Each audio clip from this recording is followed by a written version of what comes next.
વાલિયા અંકલેશ્વર માર્ગ ઉપર કોંદ ગામ જોગણ માતાજીના મંદિર પાસે ચાના ગલ્લાને તસ્કરોએ નિશાન બનાવી સામાન અને સિલિન્ડર મળી અંદાજિત 7,000 થી વધુનો મુદ્દામાલની ચોરી કરીને ફરાર થઈ ગયા હતા।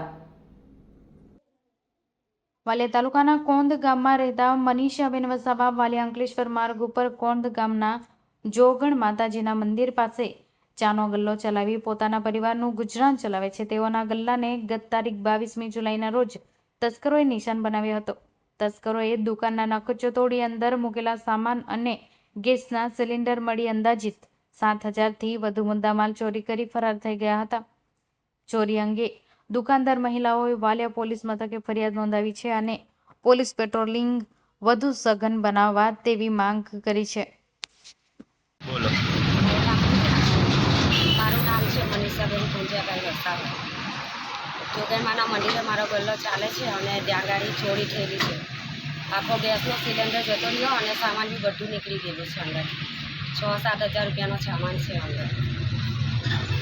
વાલિયા પોલીસ સ્ટેશનમાં કમ્પ્લેન લખાવેલી છે।